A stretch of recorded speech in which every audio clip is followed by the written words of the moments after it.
चलो स्लाइड है अपनी। मिडल मार्च राइटर हैं जॉर्ज एलियट, जिनका रियल नाम था मैरी एन इवान। याद करो, ये दोबारा पढ़ रहे हैं हम। वो तो ठीक है। जॉर्ज एलियट मेल का नाम लग रहा है या फीमेल का?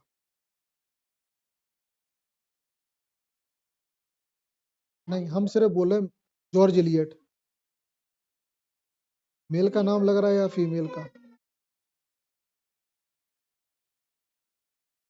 तो ये जो बुक है इसके राइटर हैं, जॉर्ज एलियट, जो कि एक मेल नेम है। और इसका उनका जो रियल नेम था वो था मैरी एन इवान। मतलब एक लेडीज एक लड़के का नाम रख के वर्क लिखती थी। और इसकी कहानी हमने छत पे जब अपन कोई एज पढ़ रहे थे तब हमने बताई थी, तुम बात ये भूल गई। बताई थी, उसको याद आ गया, सही है, ये भूल चुकी हो। चलो आगे बढ़े। ठीक है। हाँ, George Eliot born Mary Ann Evans, जन्म हुआ था इस नाम से। किस नाम से? Mary N Evans. 22 नवंबर 1819 मरी थी। डाइड का हुआ था 22 दिसंबर, है ना, जस्ट एक महीने की डेट के बाद 1880 में, एज 61, 61 साल की एज में इनकी डेथ हुई। Pen name George Eliot, occupation novelist. Age की बात करें तो एज इनकी कही जाएगी, कौन सी एज कही जाएगी? ये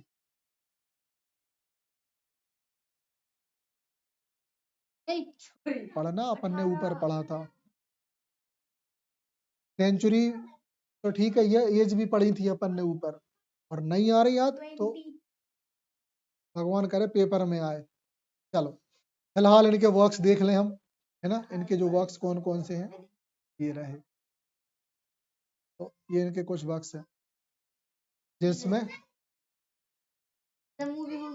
हाँ, सब पे मूवी बनी है भाई। ये आई थिंक ये पिक्चर्स भी उन सीडी की ही हैं। हाँ, डैनियल डेरोंडा एक वर्क, फिर सेकंड है the Mill on the Floss, फिर है एडम बेड। अब तुम एक बात बोले, ये एम ए RDB भी MA के सिलेबस में है, और ये एडम बेड बहुत सारे सिलेबस में शामिल है। तो ये मोस्ट IMP वर्क है ये जॉर्ज एलियट का। हम लोगों ने पहली बार इसी वर्क से इनको जाना। मिडिल मार्च तो अब पढ़ रहे हैं, समझ गए। सबसे खास वर्क में से है ये मेल ऑन द फ्लॉस। किसी दिन मौका मिलेगा जरूर कवर करेंगे, समझ गए। बहुत अच्छे से समझना। अब इनकी स्लाइड को आगे आगे बढ़े।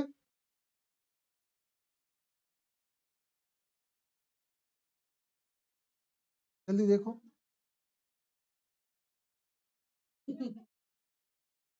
अरे पूरी स्लाइड ही अपलोड होगी भाई। ये इनके 3 वर्क्स हैं। अब हम आगे बढ़े। हाँ, अब हम बात करें हमारे इस वर्क की जिसका नाम है मिडिल मार्च। ये मिडिल मार्च का जो बुक है उसका फोटो है। अब इसमें क्या है? Study of provincial life, study of provincial life, publication date 1874। Middlemarch is the works of realism, वास्तविकता। हाँ, it is a name of town. Middlemarch एक शहर का नाम है। यॉक ऑफ मैरिज, है ना, मैरिज यॉक एक जगह का नाम है, वहां की एक शादी की बात है इसमें। The novel is divided into 3 part. पूरी नोवेल 3 पार्ट्स में डिवाइड है। इसमें सबसे जरूरी हमें जानने लायक जो बात है वो है कि ये एक जगह का नाम, ठीक, मिडिल मार्च। और ये कितने पार्ट में है? 3 पार्ट्स में, और इसकी डेट, ठीक है। चलो आगे बढ़े। Theme in the novel self discovery. ये वर्क जरूर कर रहे हैं लेकिन बिना कहानी के मजा नहीं आता। लेकिन देख लो, इसमें सेल्फ डिस्कवरी है, लव है, मनी है, सोशल पोजीशन है, मैरिज है, 5 थीम है। ये सब हमने बोला, मैरिज का सीन भी है, सेल्फ डिस्कवरी, आत्म विश्लेषण, लव, मनी, सोशल पोजीशन, समाज में कौन किस लेवल पे है, क्लास सिस्टम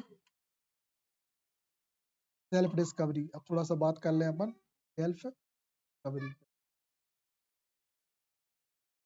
है ना। सेल्फ डिस्कवरी, आत्मविश्लेषण, खुद की खोज। देयर आर सर्टेन ट्रुथ, यहाँ कुछ सच है। ट्रुथ बोलते हैं, ट्रुथ हम ट्रुथ बोल देते हैं, हमारा एक्सेंट ट्रुथ बोल देते हैं, ठीक है। There are some certain truth which every character learn about himself in the course of trial। इस नाटक में जो भी एक्टिविटी होती है, हर एक कैरेक्टर उसमें खुद को सर्च खोजने की कोशिश करता है ना। फिर है लेजेट, जी हाँ,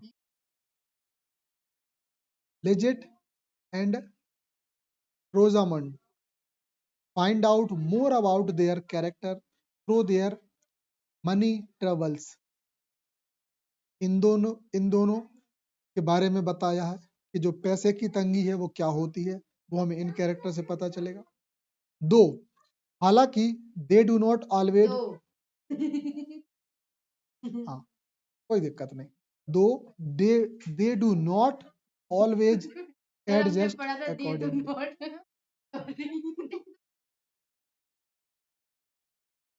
चलो फिर से सुनो।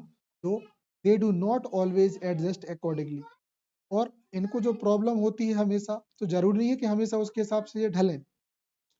Dorothy, Dorothy makes the most dramatic journey of self discovery. एक और कैरेक्टर है जिसका नाम है डोरोथी, है ना। ये मोस्ट ड्रामेटिक जर्नी है इनकी, एकदम ड्रामेटिक तरीके से खुद की डिस्कवरी ये करती हैं। And change a great deal with in the course of the, और चेंजेस अ ग्रेट डील, है ना। इसमें बहुत सारे परिवर्तन होते हैं with in the course of the novel, इस नॉवेल के चलते हुए, ठीक।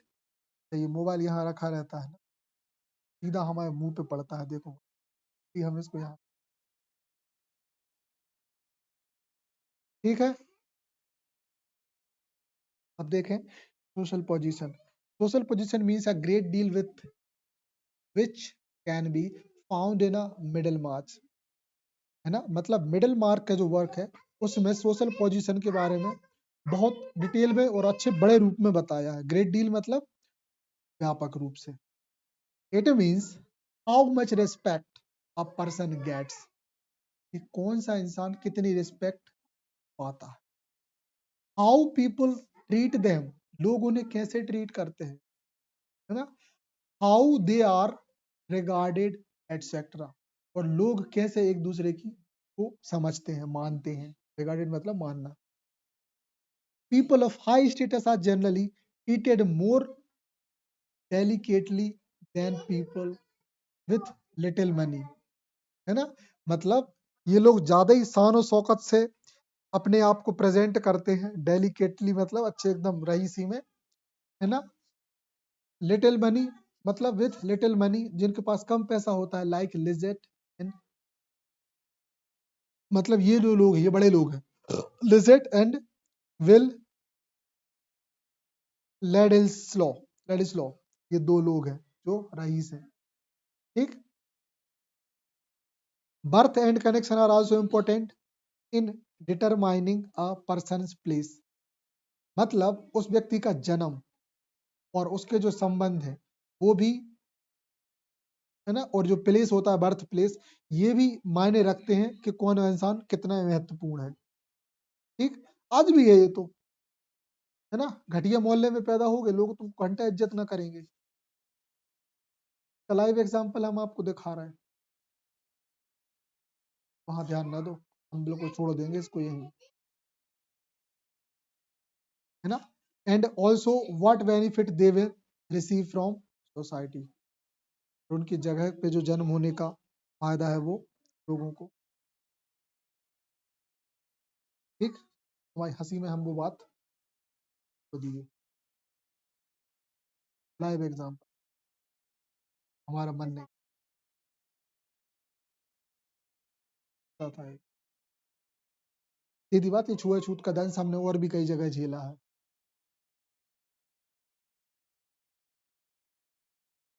व्यक्ति हमसे दूर खिसक के बैठ गया, तो बेइज्जती सही है, लोग सहले तो तुम्हें मुंह पे गाली दे देते, इंसान चुपचाप।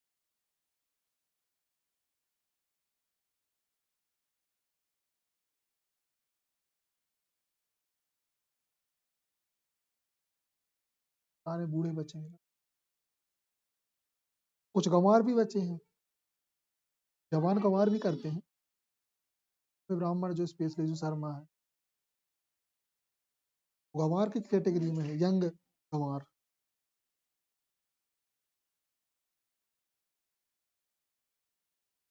फिर नेक्स्ट थीम है love. Love keeps people together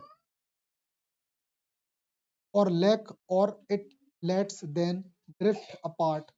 Those who are truly in love like Will and Dorothy, जो एक दूसरे को प्यार, मतलब लव जो है वो लोगों को पास में लाता है, और लैक या कम भी, उनमें कमी भी करता है, it is lets then drift apart. ठीक है, और ये एक दूसरे को, एक मिनट, कहने का मतलब प्यार लोगों को पास तो लाता है, कभी कभी उनमें कुछ कमियां भी रह जाती हैं ना, या कभी कभी वो अलग ही रास्ते पे चले जाते हैं। Those who are truly in love, जो लोग एक दूसरे से सच्चा प्रेम करते हैं, लाइक विल और डोरोथी, मैरी एंड फ्रेडियर फ्रेडर, बाउंड टुगेदर बाय इट, और जैसे मैरी और फ्रेडर है ना, जो एक दूसरे से जुड़ते हैं, and are very alike in temperament and outlook, मतलब अलग अलग स्वभाव के होने के बाद भी ये लोग दूसरे को पसंद कर पाते हैं। Those who lack it, like Lydgate and the Rosamond, Casaubon and Dorothy are ill suited to each other। तो यहाँ कुछ जोड़े बताए गए, जैसे Lydgate and Rosamond, Casaubon and Dorothy are ill suited, मतलब ये जोड़ी, मतलब ये लोग एक दूसरे को लायक नहीं होते, to each other in marriage, उस एक शादी में, and are very disappointed by their youth, और जब ये लोग इकट्ठे मिलते हैं, इनका तो एक दूसरे से दिमाग ही खराब होता है, का नाटक, मिलके ही दिमाग खराब हो जाना। अब वो कहानी हमने भी नहीं, बहुत समय से नहीं पढ़ी, शायद अगर अपन पढ़ते तो ये कहा, ये शब्द समझ पाते। अब ये थीम तो करें, इसके आगे नहीं बढ़ाएंगे, लेकिन देखते हैं, कोशिश करेंगे वो कहानी सुन के आना, एक बार उसको सुन लेंगे ताकि हमें ये पता हो कि नहीं क्या चीज हमें से। ठीक, love keeps people together in Middlemarch we can see in the, हाँ, Middlemarch true love between characters like, movie ही है, इस पे बन चुके, यूट्यूब पे सर्च मारोगे फट से ये कैरेक्टर दिख जाएंगे, प्रॉपर मूवी है बट इंग्लिश में है प्योर, जिसको देख के अपनी बुद्धि खराब हो जाती है, कबाड़ में गई देखेंगे। फिर भी हमने अपने एमए के दौरान बहुत मूवी देखी इंग्लिश में पूरी ताकत से, लोग पता नहीं जगने के लिए संघर्ष करते हो कि नहीं, जागने से बड़ा दुनिया में कोई संघर्ष नहीं, अपनी बॉडी को तोड़ लिया हमने।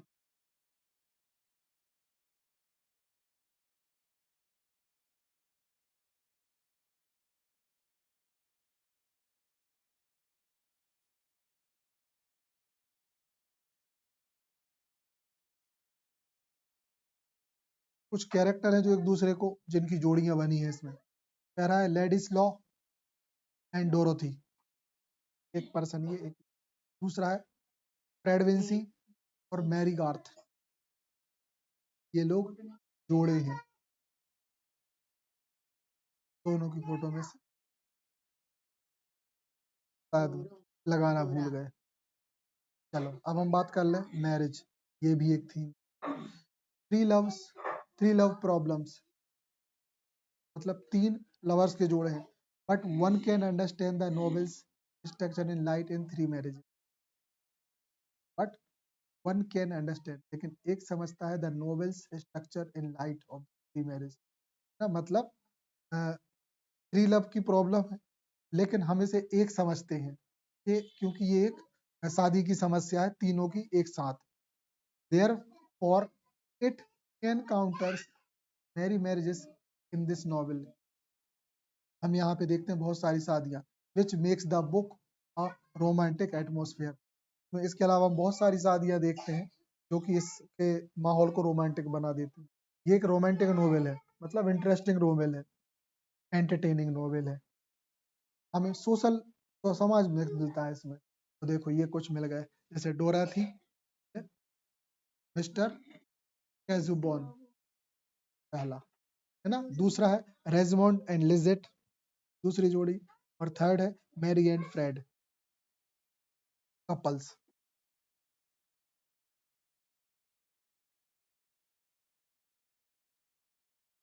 देख लेना, लड़की लिजेट है, देख लेना और अच्छे से देखोगी तो समझ में आएगा। अब नेक्स्ट थीम है money. Money is the root of many evil. बहुत सारे पापों की जड़ होती है मनी, ऐसा होती है पापों की जड़। इन द नॉवेल, इस नॉवेल में Lydgate get desperate for want of it. Lydgate get desperate for want of it, मतलब इसकी चाह में वो दुखी रहता है। फ्रेड डिस्पेयर, ये भी दुखी रहता है व्हेन ही हैज लिटिल, क्योंकि इसके पास कम होता है फ्रेड के पास। Dorothy become generous when she has too much, वो जेनरस रहती है क्योंकि उसके पास बहुत होता है। अरे जेनरस मतलब थोड़ा सा भाव ताव ज्यादा होना। And the Garths save carefully since their money is limited, और ये इसको केयरफुली बचा के रखती है गार्था, क्योंकि इसके पास लिमिट में। बात आ रही समझ में? चार अलग अलग character. Money has a profound effect on characters with in the, मतलब इस नॉवेल में कैरेक्टर्स में एक प्रोफाउंड इफेक्ट डालता है, मतलब एक अच्छे ही लेवल का, ऐसा। And through many people are जजेस by how much money they have, बहुत सारे लोग दूसरे को जज करते हैं कि इसके पास कितना पैना। Many of the best people in the novel like Will Ladislaw and Mrs Farebrother have very little. हाँ, मतलब इन लोगों के पास पैसा बहुत कम होता है। कौन कौन? Will Ladislaw and Mr Farebrothers have very little, इनके पास बहुत कम पैसा। कहानी समझोगे बहुत अच्छे से समझ में। Concept of 4P। चलो अब हम इस कॉन्सेप्ट को अपन बाद में करेंगे। मतलब 4P मतलब politics, pride, progress and prejudice. Concept of 4P ये एग्जाम में आता है। What is the concept of 4P regarding the novel of